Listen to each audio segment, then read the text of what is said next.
Here's a riddle for you.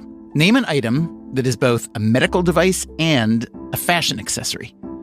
An item that may cost $50 to make, but often sells for over $1,000. An item that was invented 8 centuries ago, has improved billions of lives, and yet many people who need it don't have it, especially children. Have you figured it out? The item I'm talking about here is the pair of eyeglasses sitting right now on my face and maybe yours too. This episode, and the episode next week also, are about the economics of the eyeglass industry. Does that sound boring? It isn't boring. What we learned while making these episodes is that the eyewear industry is fascinating and strange. What you see is often not what you get. It is a unique and resilient industry, in the words of one research firm, with global annual revenues of around $150 billion, and it's growing fast, not just because more people need glasses these days, but because we are paying more. In the US, the biggest market in the world, a pair of simple prescription glasses costs, on average, around $350. It is an industry with many players, but one is much bigger than the rest. They're called EssilorLuxottica.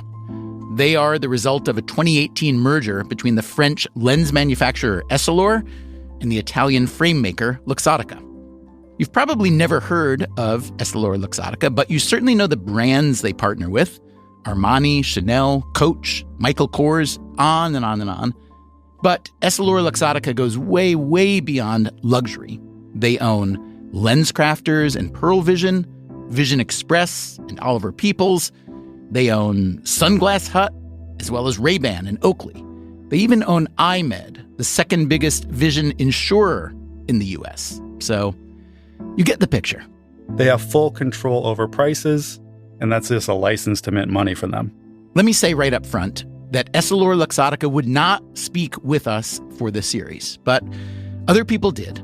Industry analysts and rival manufacturers, optometrists and economists, historians, and a government regulator who had this to say. The margins, even by luxury good standards, are obscene.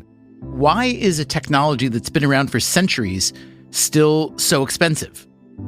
We'll tell you why, and we will tell you much more about this strange, fascinating industry beginning now.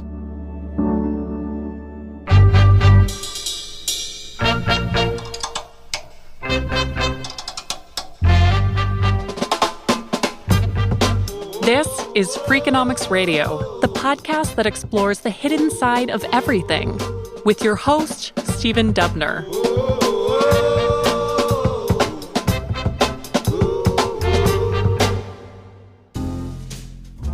Have you ever wondered about the history of eyeglasses? I have. So we called up this man. Yes, hello, I'm Neil Handley, and I am the curator of the British Optical Association Museum at the College of Optometrists. Handley's museum is in central London. A stone's throw from Trafalgar Square. And the museum's purpose is what? The purpose is to outline the history and development of optometry services to help people conserve their vision and to make the most of the eyes that they've been given. Okay, so let's have some optical history. Where should we start? There was a rudimentary understanding of the principles of optics very much in the ancient world, particularly in the Arab world, but it seems that that knowledge did not result in any device for correcting vision until about the year 1000. And why do you think that was? Well, there were various explanations put forward as to why it wasn't necessary to correct vision. For example, in an ancient society where you have slavery, if you cannot read, a literate slave will read to you. If you are insufficiently sighted to work in the fields, they will give you a sedentary activity instead, using your hands perhaps to spin or to make pots. There's even some evidence that people with extreme myopia may have been introduced to others of the same condition so that they could interbreed, a bit like breeding racehorses, so that these people could work in the scriptoria doing the minute illustrations on illuminated manuscripts. Myopia, by the way, is when you see well close up, but not at a distance. Presbyopia is when you can't see as well close up. That happens to most of us after age 40. Handley says the first vision-correcting device was called a reading stone. The reading stone is a bit like your present-day desk magnifier. It's something which is held in direct contact with the item being viewed. If you have a page on the table, you lay it flat and you place the reading stone on top of it. And your eye is at some distance from it, but it is performing that enlarging function. In the late 13th century, friars and priests in Italy began to wear primitive spectacles that sat on the nose. For the next 400 years or so, that's what glasses were, a handheld device without arms or temples, the part of the glasses we know today that hold the frames in place. In these early days, spectacles were primarily associated with clergy and scholars, but not exclusively. It is quite revealing about how many early modern paintings show glasses in a quite negative depiction. Government officials, tax collectors, money changers are shown with spectacles, often counting coins, and they're entering the exact amounts of money into a ledger. And you, the viewer, are supposed to look at this with resentment and think, oh my goodness, if only they would turn a blind eye to the money that I owe. For the person wearing glasses, there was a double whammy. Already you didn't see very well on your own, and by correcting your vision, you were suspected of trafficking in something nefarious. What we often see in early art are representations of the devil wearing spectacles. They start to take on this magical connotation whereby glasses allow you to see the things that you shouldn't see. Another reason why people were reluctant to wear spectacles was because they were so closely associated with aging. You have paintings in which a pair of spectacles are shown alongside a skull. The symbolism of that is quite clear. By now, there were spectacle makers in Italy and elsewhere in Europe, and they figured it was time for some better public relations. The French medieval spectacle makers felt it was necessary to rehabilitate spectacle wearing. And the best way to do that is to have a celebrity figurehead. And they alighted upon St. Jerome, who had many advantages, one being that he was long dead, and so they didn't have to pay for his services. But he was recognized as one of the foremost of the early church fathers. So his moral character was without question. He had gone into the desert and found a lion that was limping with a thorn in its paw, pulled out the thorn and become the friend to this wild beast. So he was a benevolent, compassionate figure who was kind to animals, which is a great image for a caring profession. But he was also the ultimate scholar because he had translated the Vulgate version of the Bible from Greek into Latin. And the idea was that if only he had had access to spectacles, which he most certainly didn't because he died in the 4th century, then it would have been a very worthy use of them to translate the word of God itself. The early eyeglasses were simple magnifiers, much like the reading glasses you can buy today in a drugstore without a prescription. Those are useful for people with presbyopia. Concave lenses, which helped people with myopia, also made an appearance around the 13th century, although myopia itself wasn't really understood until the 16th century. By the 17th century, it was possible to walk into a shop and buy eyeglasses. London was certainly one of the leading cities for this new concept of the spectacle shop. You could actually go to a retail premises and buy a pair of glasses that most likely had been made on the premises. How customized were they? They were anything but customized. When it came to their optical performance, it wasn't possible to grind the lens to a set power. So they generally classified the finished products as either young glasses or old glasses.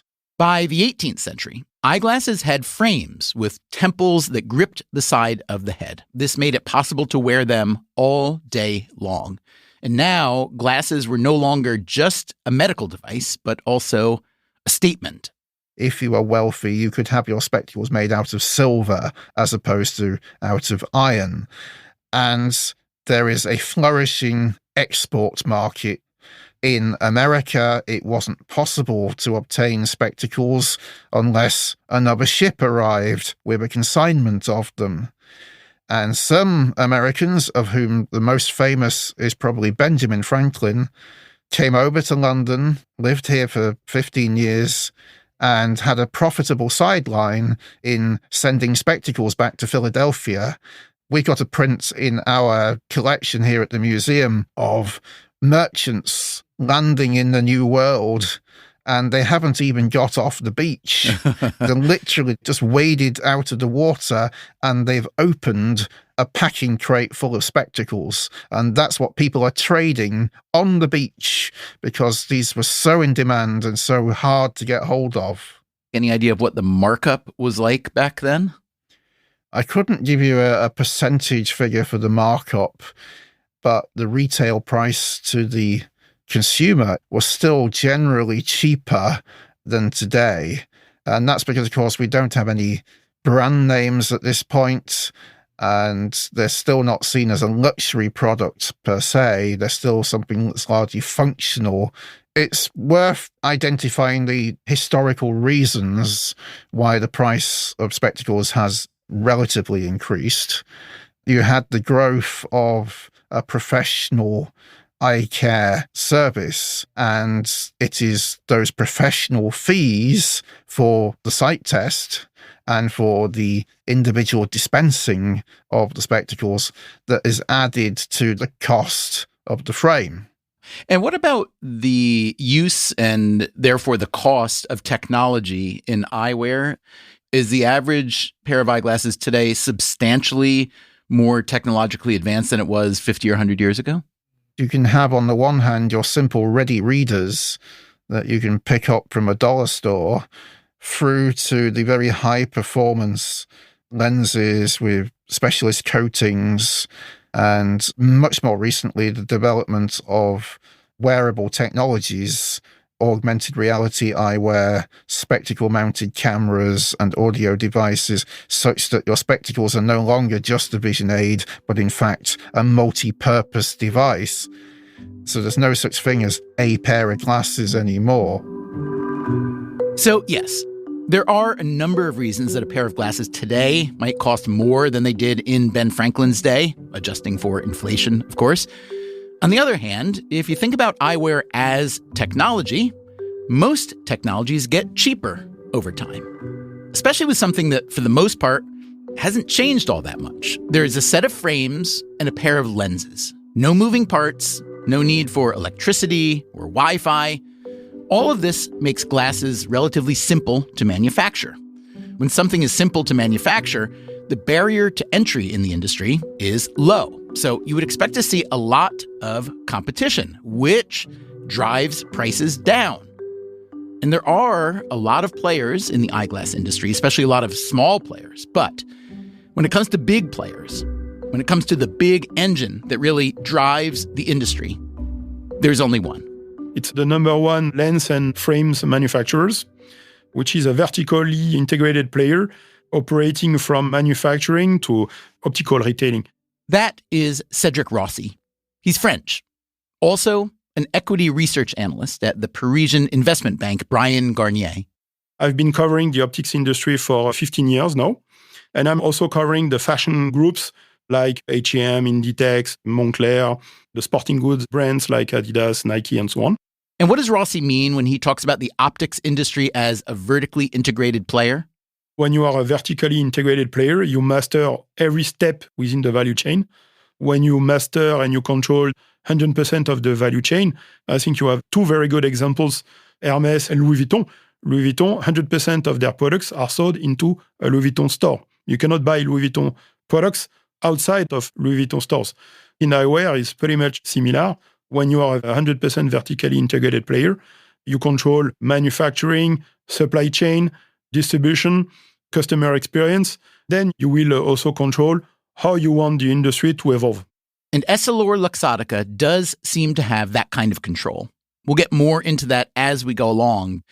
But first, if we want to understand how glasses became a fashion accessory and how even non-fashion glasses got so expensive, we need to do just a little bit more history. And for that, we go to a woman named Jessica Glasscock.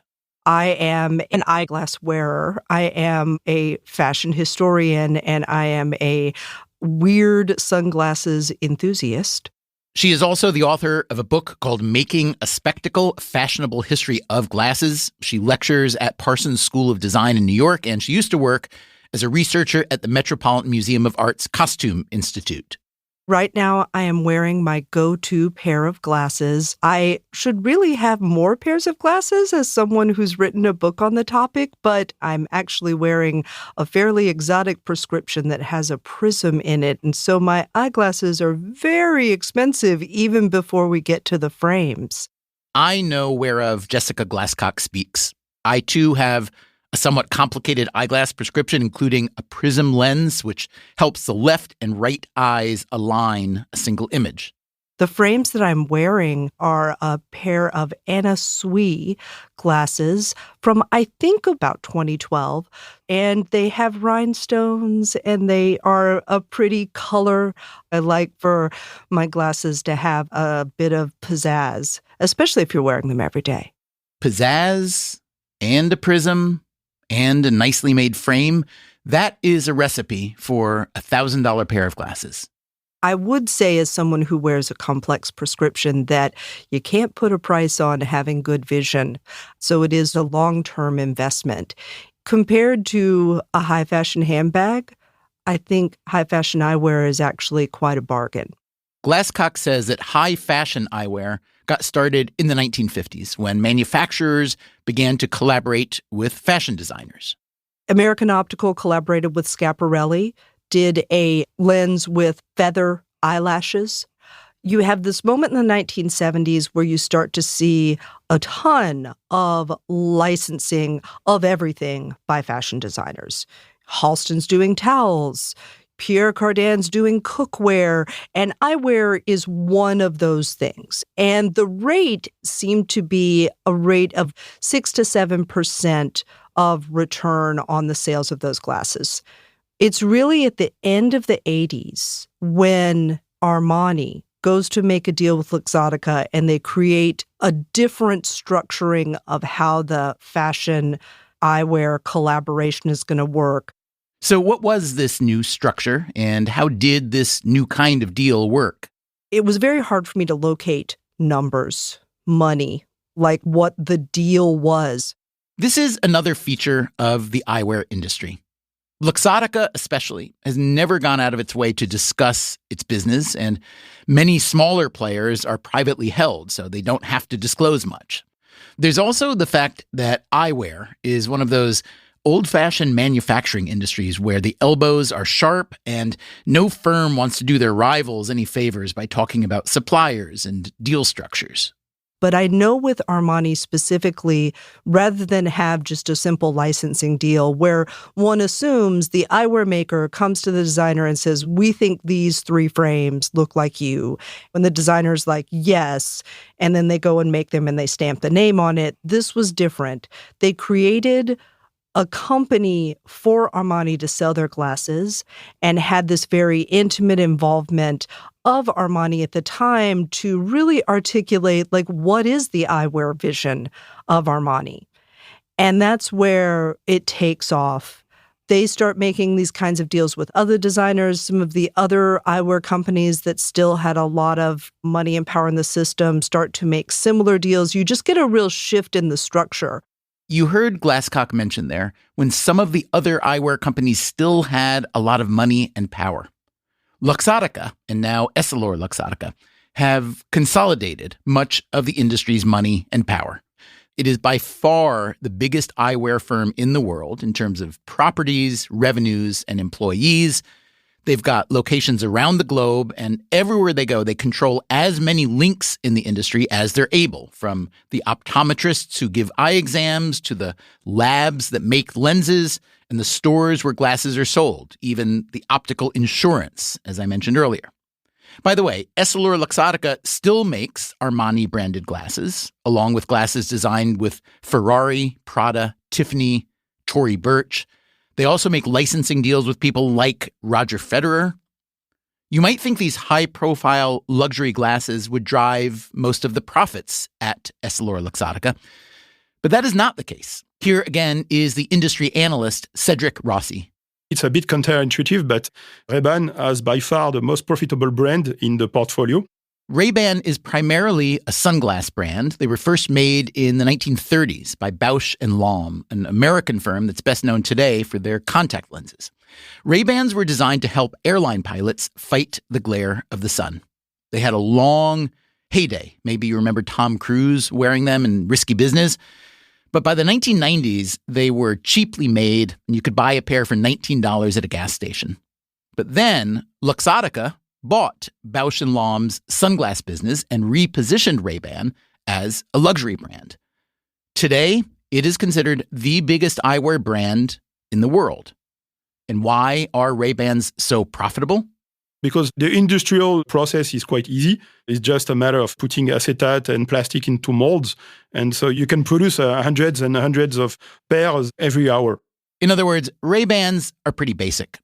Other luxury brands are trickier to manufacture with different materials and more complex designs. But there's another reason why a brand that is owned by EssilorLuxottica, like Ray-Ban, is more profitable than a brand they license, like Ferrari. You need to share the profit because it's a license. So you need to pay royalties and a marketing contribution back to the licensor. How substantial are those royalties? It ranges from 5 to 15% of revenues generated by the license. And then you have a marketing contribution that is also paid by EssilorLuxottica to licensors. And it can be 7 to 12 or 13% of sales. I see. And how do those fees compare to other luxury licensing that isn't eyewear? The one that is pretty much similar to eyewear, I would say fragrances. You have a very good example which has a significant share in the US, which is a French company called Interparfum. You also have L'Oréal. And actually, royalty conditions are pretty much similar to eyewear. Rossi says there is another reason why these high-end licensing deals are less profitable for EssilorLuxottica. The human intervention on high-end frames sometimes is higher. There are a lot of steps within the industrial process. So that's why sometimes for a pair of Chanel or a pair of Tiffany's, the profit margin is lower than for Ray-Ban or Oakley. Oakley is another sunglass brand with its own interesting Luxottica history. Luxottica was founded in 1961 by Leonardo Del Vecchio in Agordo, Italy. He was one of 5 children who had grown up very poor. When their father died, Leonardo had to be sent to an orphanage. He became, at age 14, an apprentice to a metal engraver, and he later worked on eyeglass frames. He opened his own workshop in his 20s. Del Vecchio was, as evidenced by the Ray-Ban and Armani stories we've already heard, a sharp and aggressive operator with a huge appetite for growth. In 2001, he bought the big U.S. retailer Sunglass Hut. At the time, Oakley was the hottest name in sunglasses. According to reporting in The Guardian, one of Del Vecchio's first moves with Sunglass Hut was to require all his suppliers to lower their prices. Oakley declined. Soon after, Sunglass Hut stopped selling Oakley sunglasses, and Luxottica began making Ray-Bans that looked an awful lot like Oakley's signature sunglasses. There was a legal fight. There was a big drop in Oakley's share price. And in the end, Luxottica bought Oakley for around $2 billion. Leonardo Del Vecchio had won again. Del Vecchio died in 2022. His New York Times obituary by Jonathan Kandel is absolutely fascinating and was a big inspiration for this series. The empire Del Vecchio left behind is massive. Given the nature of this industry, it's not easy to come up with accurate market share numbers.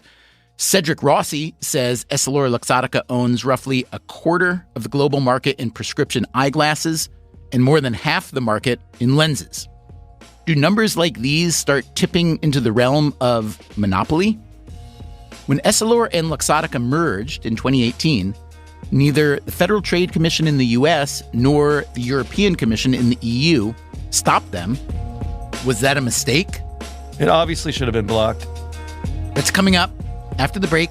I'm Stephen Dubner, and this is Freakonomics Radio.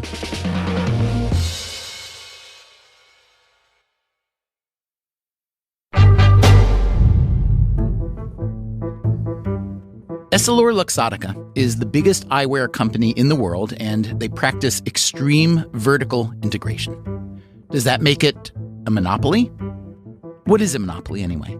I think use a loose definition. You know what, when you see it, they have a lot of market power. They can charge prices well above their costs and not a lot of competition for what they're doing. That is Ryan McDevitt, an economist at Duke University. I focus on a field called industrial organization. It's kind of a clunky way of saying I look at how firms compete with one another, how markets are set up. And that plays into things like regulation. How do we regulate monopolies in the United States? So antitrust is a part of my field. When McDevitt looks at the eyewear industry, does he see a monopoly? Not at all if we talk about corrective vision broadly. I mean, no one has a monopoly on eyeglasses. It's a commodity. It's been around for hundreds of years.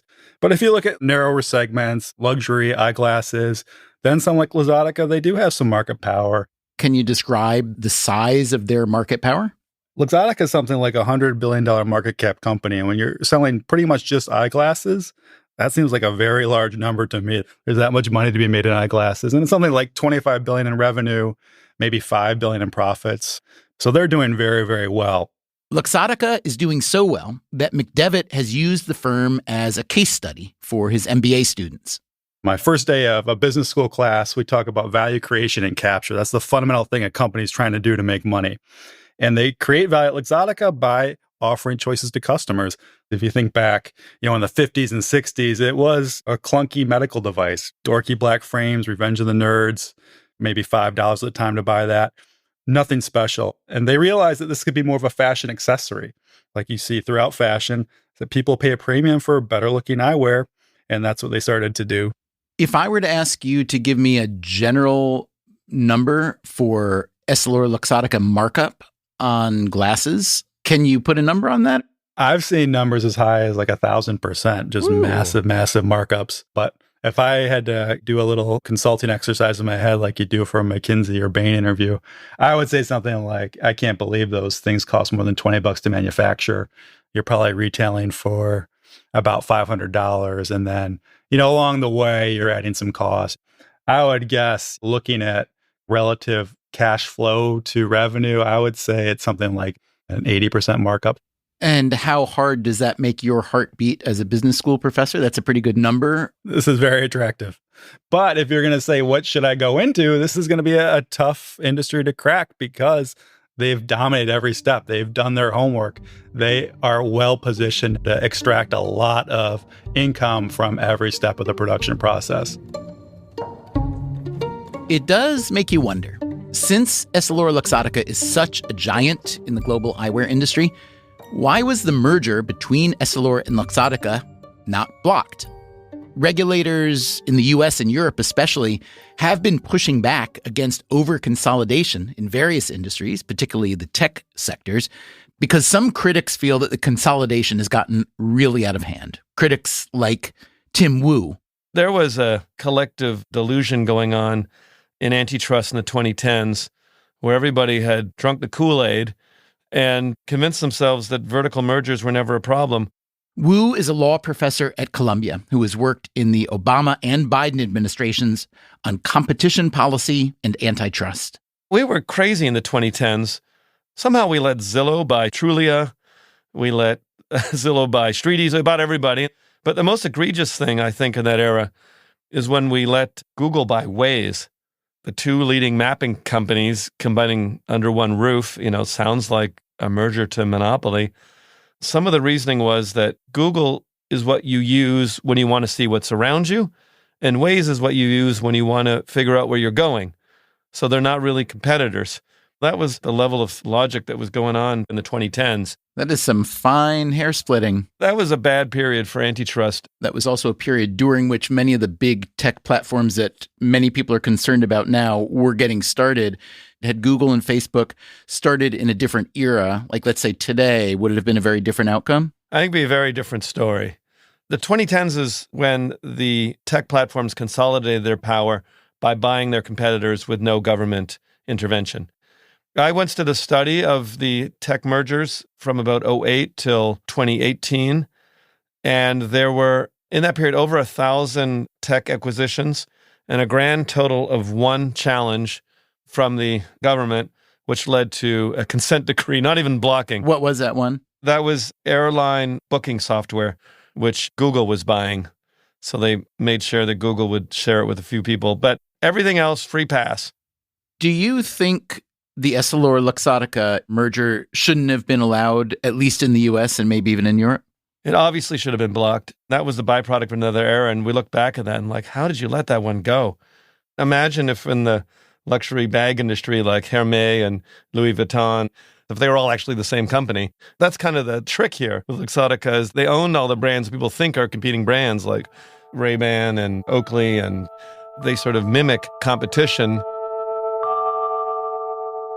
Tim Wu was a key architect of a 2021 Biden initiative called Executive Order on Promoting Competition in the American Economy. It argues that many industries have become too concentrated, and it pushes the Department of Justice and the Federal Trade Commission to be more aggressive in enforcing antitrust laws. In over 75% of U.S. industries, the White House noted, a smaller number of large companies now control more of the business than they did 20 years ago. These kinds of numbers support the argument that the U.S. economy has become a winner-take-most economy, with leverage begetting more leverage.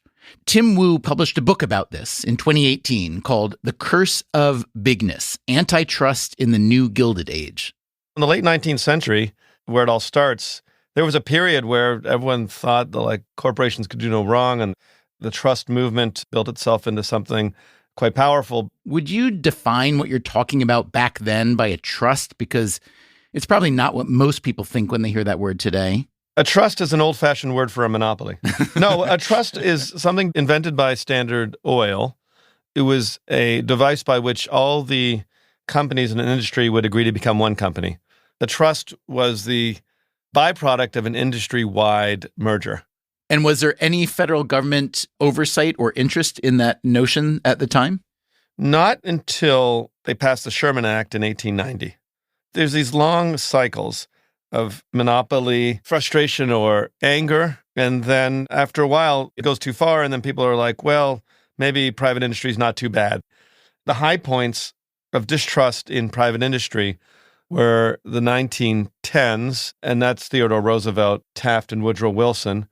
The late 1930s and 40s and 50s, which is FDR. And, Eisenhower, kind of surprisingly, was a big antitrust guy. And then the 70s, another big period of suspicion under Nixon, which might seem a little surprising. And then you go into this long winter from the 80s onwards, coinciding with Reagan and movies like Wall Street and Greed is Good kind of period. That lasts about 40 years. I think we're in the core of a major anti-monopoly revitalization right now in the Biden administration. Reading the New York Times and even the Wall Street Journal, one gets the distinct impression that, yes, as you just said, the Biden administration is all in on antitrust, and you were part of that movement for a while in D.C. But how much effect is that movement actually having? I mean, there's calls for breakups of big tech firms. There's calls for less consolidation in a variety of industries, but I'm seeing very little actual effect. Is there something I'm missing? Yes, you're not paying attention to mergers, which are the key of economic consolidation. Collectively, the FTC and Justice have blocked over 40 mergers, maybe over 50 mergers at this point. The greater issue is the deterrence effect. It's a totally different environment right now versus, say, 2010. I think in an earlier era, Facebook would have maybe tried to buy Snapchat or TikTok. But the merger situation, if you ask anyone on Wall Street, they say, yeah, it's a different story. We know our merger is going to be blocked. We're also we, meaning my former employer, the federal government, is in the midst of trying to do something, break up, tame almost every single big tech company, Amazon, Apple, Facebook, Google. Those cases aren't finished. The remedies aren't done. But I think that's going to have a long-term effect the way AT&T and IBM have gone. I wouldn't say the economy has become FDR-idized, but to say nothing's happening, I think, is totally wrong.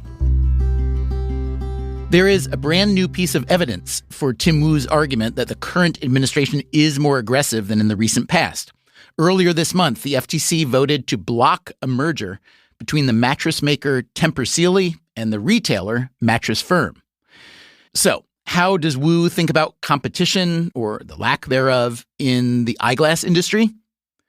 In the New York Times obituary of Luxottica founder Leonardo Del Vecchio, Wu is quoted as calling the firm's profit margins relatively obscene. I asked him if he stands by that characterization. Yeah, I think relatively obscene is a good one. The margins, even by luxury good standards, are obscene. I also would add that even relatively more normal, not the high-end luxury, but the medium luxury eyeglasses are also extraordinarily expensive. And, they have a well-armored citadel that keeps the prices up. It has to compare itself with other obscene margin takers like the pharmaceutical drug industry. At least they have the defense that they are improving their products. And eye care, you're saying, can't make that argument? I mean, do we really think glasses are any different now than 10 years ago? Maybe in the lenses, but the frames? I don't know. If they have, I'd like to hear it. I mean, I've asked this question, and I am told that the technology of lenses is pretty good and continues to get better. It actually reminds me a little bit of the aerospace industry and airplanes. The aerospace industry is constantly saying they've made all these enormous innovations, but if you compare an airplane in the 1960s and a computer in the 1960s, and you look at today, I mean, the computers have undergone several exponential changes. The airplane is pretty much the same. I don't want to say there's been no innovation, but there is a difference between these disruptively big leap industries and the ones that incrementally improve their products. I remember an internal executive saying that the cost of eyeglasses, the frames and the plastic and everything, it tops out at about $20 for the best versions of them. And then you're able to sell them for hundreds of dollars. They throw brands onto them and sometimes as much as, $800. When you look at all the gigantic industries in the world, and when you look at the financialization of just about everything, is the eyeglass industry even worth worrying about? I mean, it's relatively small, and a lot of eyeglasses, the vast majority in this country, are sold for relatively low prices at places like Walmart and Costco. So couldn't you argue that, the market is just fine, that even though Luxottica has a big tie-up with Essilor, that there's still enough competition and affordable pricing to not worry so much about? Or would you rather look at the industry as an example of, if you overlook this, then you overlook the next 10, and then they get bigger and bigger, and they cause a real fundamental, structural, economic and governmental problem? Yeah, I think it's ridiculous to ignore an industry because it's not as big as like big tech. You need to have a policy that is serious about market power wherever those problems may occur. If it's like concrete mixers in New York City, it may be just millions instead of billions of dollars, but it affects housing prices. Everyone's feeling the pinch a little bit right now with prices, and eyeglasses are something a lot of people need. So not just symbolism, but I think government needs to be serious about every industry that has illegitimate, illegal market power and not say, well, these guys are only a couple $2 billion, so let that one ride. You say illegitimate, illegal, but it was legal. Maybe illegitimate in your eyes, but I mean, this was approved. It wasn't approved. They just didn't act on it. And I think maybe we should undo it. The fact they didn't bring suit doesn't mean it wasn't illegal. The Clayton Act says that mergers that substantially lessen competition are a violation of the law. And we've started looking back at some of the things we let go in the 2010s and say, the law was actually originally written to look backwards, not forwards. I don't know many people know this. The government is trying to undo the Instagram-Facebook merger. And I think it's about time to look back at some of the other mergers. Keep your eye on Ticketmaster Live Nation. They might try and undo that too. Indeed. Not long after we spoke with Tim Wu, the Justice Department and 30 state and district attorneys general sued Ticketmaster and its parent company, Live Nation, for, quote, monopolization and other unlawful conduct that thwarts competition in markets across the live entertainment industry. Should this lawsuit make EssilorLuxottica nervous? The fact is that the eyewear industry isn't as concentrated as the live event industry, and it's also the case that EssilorLuxottica has a new challenger. So far, they've only got 2% of U.S. market share, but they haven't been around long, and they are growing fast. When we had this idea to sell eyewear for a fraction of the cost, people loved that idea. Low cost, but high style. After the break, the eyeglass disruptor, Warby Parker. I'm Stephen Dubner. This is Freakonomics Radio. We'll be right back.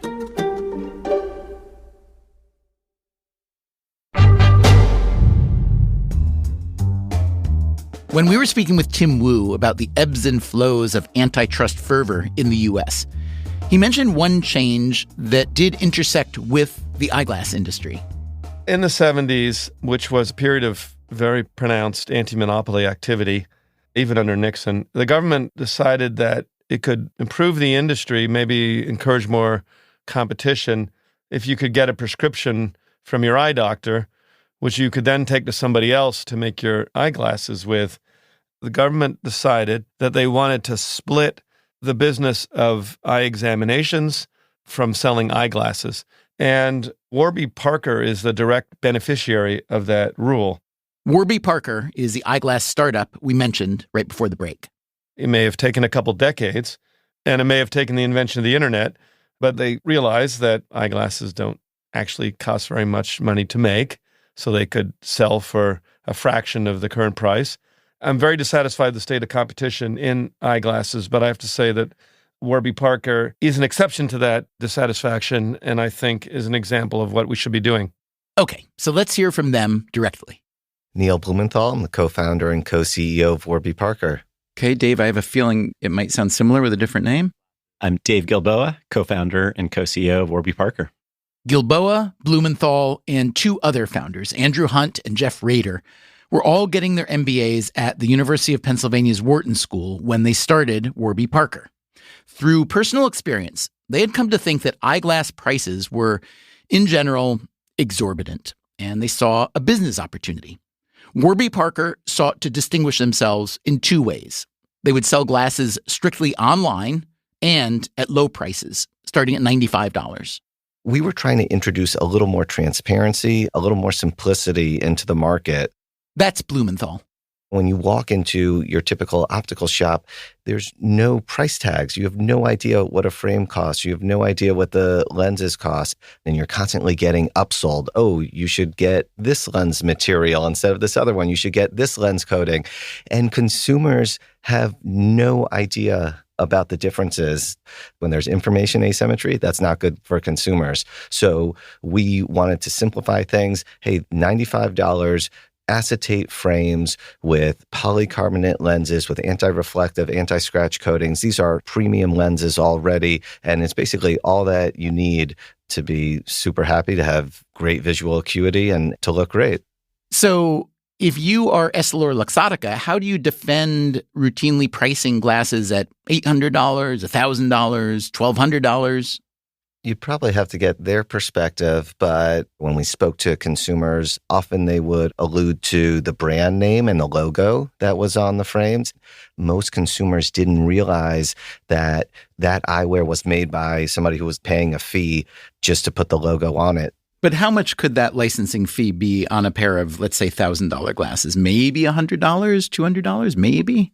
Exactly, probably 10 to 20%. But there's still a lot of other markup there then, yes? Exactly, which is what really attracted us to the market. Like when we looked at these unit economics. When you say unit economics, you mean what it actually costs to make a pair of frames and a pair of lenses? Right. They were being sold for about 10x the cost to manufacture, if not more, sometimes 20x.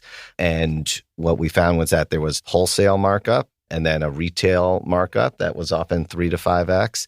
And that's what made it so attractive to us to design our own frames, manufacture them, and then sell direct to customers. Because we would just take that retail markup and pass it on to consumers because there's just one less hand in the cookie jar. And actually, a funny story, when we were thinking about our pricing strategy, we thought we could sell our glasses at $45. Wow. And we went to the head of the marketing department at Wharton, who is a pricing expert. Can I take a guess what that person said? That's too cheap. People won't think they're any good. Exactly. And that didn't even cross our minds. We thought like lower price better. We went into his office. We had a beautiful PowerPoint presentation. We said, we're going to transform the optical industry. We're going to charge $45 for $500 glasses. And he said, sorry, that's just not going to work. And we're like, wait, we didn't even show you all these graphs. They all go up and to the right. He said, it's outside the realm of believability that you could sell the same quality for a tenth of the price. Were you worried that even at $95, your brand would be perceived as not good enough medically if they were that cheap? It's certainly something that we spent a lot of time discussing. We surveyed a lot of potential eyewear consumers and found that at very low price points, there was quite a bit of skepticism around the quality and the durability of those products. We found that the propensity to buy increased until we reached $100 and then kind of fell off a cliff. When we landed on $95 instead of $45, there's still a bit of skepticism. But then when we started getting our initial prototypes in and asking our friends and potential customers to try on the glasses, they were blown away by the quality. And that's when kind of the light bulbs went off and said, we really need a mechanism just to get as many glasses on people's faces as possible. And that's when we came up with the home try-on. We came up with this idea where we would ship people 5 pairs of glasses. They would have 5 days to try it on at home. And then if there was a pair they wanted, we'd put in prescription lenses and send it to them. The Warby Parker business model has worked. The company went public in 2021. Their market cap today is roughly $2 billion. The starting price of their glasses is still $95, but they have gone well beyond their internet beginnings. By the end of 2024, they'll have nearly 300 brick-and-mortar stores in the U.S. and Canada. They also give away millions of eyeglasses for free to people who can't afford them, as do many eyewear companies, including Essilor-Luxottica. We think that it's nuts that 800 years since glasses were invented, that not every human being on the planet has access, because we know what it means to educational outcomes. We know what it means to economic outcomes. And it's even more unforgivable that in as wealthy of a country as the United States, that there are Americans that don't have the glasses they need to thrive. The fact that you're able to give away so many suggests that even $95 affords you plenty of room, yes? We do have some healthy margins. Can you discuss your margins overall? That must be public, yeah? We just announced our Q1 earnings, and our gross margins were 56.8%. Wow. And that includes costs associated with our optometrists and store build-outs and depreciation. And so it's kind of a reflection that within this category, we can offer prices that are a fraction of what others are charging and still maintain healthy margins. As I mentioned earlier, Warby Parker only has around 2% of the U.S. eyewear market so far. But Cedric Rossi, the French industry analyst, likes what the company is doing. I would say Warby Parker came up with a business model that is a little bit like EssilorLuxottica proof. They don't want to compete directly with EssilorLuxottica, but they found a very interesting niche, which is a transparent price offering, eyeglasses sold at a fair price, but also with a huge fashion aspect. The original appeal, though, of Warby Parker was also that it was online. So they now have a lot of brick and mortar stores, which are, as we know, much more expensive. What do you think of that strategy for a company that's only got 2% of U.S. market share trying to compete with a giant like EssilorLuxottica? But don't forget that you have still 47% of the eyewear market that is generated by customers age 55 plus. Oh, wow. This customer base is not very familiar with buying eyeglasses online, first of all. Warby Parker also found out that even the younger generations, if you want to buy simple prescription glasses when you are just affected by myopia, then it's very easy to download your prescription and to buy eyeglasses online. But as soon as it's starting to be more complex, it's almost impossible to have 100% online shopping journey. As soon as they wanted to sell more complex prescription lenses, they came up with the decision to open stores. What market share would you expect Warby Parker to have in the US in, let's say, 5 years? They can at least double that share. Last year, they started to invest into the progressive lens category, which is quite new for them. Okay. Progressive lenses combine distance and close-up. That is, by nature, an older consumer, yes? Exactly, because typically you start wearing progressive lenses where you are affected by presbyopia, starting at 40 years old plus. So that's also the beauty of this business. You cannot escape from presbyopia eventually. Warby Parker has been branching out in other ways too, including some in-house manufacturing to eliminate yet another middleman. They say they want to become a holistic vision care company, which sounds a bit like the super vertically integrated EssilorLuxottica. And what do the Warby Parker founders think of EssilorLuxottica? They've built a beautiful business. The lens technology, the lens production, the optical labs, the frame production, the brand licensing, the retailing and distribution, the vision insurance to drive people in, software that they sell to third-party optical labs, the software that they sell to other retailers and independent optometric practices, the equipment that they also sell. It's super impressive what they've built over decades. I have to say, Neil, I heard in your voice as you were describing this intense vertical integration of EssilorLuxottica a certain level of admiration. Do you have similar aspirations? Would you like to be the EssilorLuxottica of the year 2035 or 2045? I think there's... Although now that I asked the question, I realize it may be dangerous to ask someone to admit that they want to become a near monopolist. But anyway. You know, the MBA in me admires the business, no doubt. Admires the founder of Luxottica, Leonardo Del Vecchio, is one of the world's best entrepreneurs. He was incredibly ambitious and started with nothing and built one of the biggest companies in the world in any category. They've done that largely through acquisition and consolidation, and they've leveraged their scale to drive really meaningful profits for their company.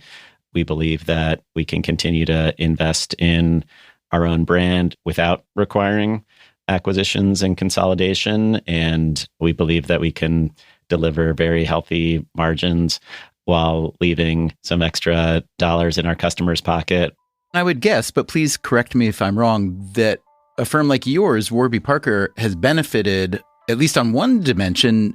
They drove the prices of eyeglasses really high and established a floor that was so far above what was realistic from the producer side that it left an awful lot of room for you. So you must be kind of grateful for that, yeah?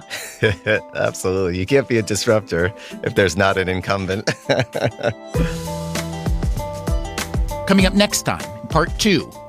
Let's not forget that behind every pair of eyeglasses is an eye doctor. An eyeball fixer-upper, I used to like to consider myself. We will hear about the global rise of myopia. We're going to see half of the global population being myopic. And the rise of China as an eyeglass market. Essilor and Luxottica opened a few schools to train opticians. Also, the politics of runaway consolidation. It's a huge cost to the American situation to have corporate control of government. That's next time on the show. Until then, take care of yourself. And if you can, someone else too. Freakonomics Radio is produced by Stitcher and Renbud Radio. You can find our entire archive on any podcast app, also at Freakonomics.com, where we publish transcripts and show notes. This episode was produced by Morgan Levy. Our staff also includes Alina Kuhlman, Augusta Chapman, Dalvin Abuaji, Eleanor Osborne, Elsa Hernandez, Gabriel Roth, Greg Rippin, Jasmine Klinger, Jeremy Johnston, Julie Canfer, Lyric Bowditch, Neil Carruth, Rebecca Lee Douglas, Sarah Lilly, Teo Jacobs, and Zach Lipinski. Our theme song is Mr. Fortune by the Hitchhikers. Our composer is Luis Guerra. As always, thank you for listening. It's been a great experience. As I was saying to Morgan and Rip, that's my first time in recording studios. I'm glad your first one wasn't a bad one. No, it was a very good experience. Okay, au revoir. The Freakonomics Radio Network, the hidden side of everything. Stitcher.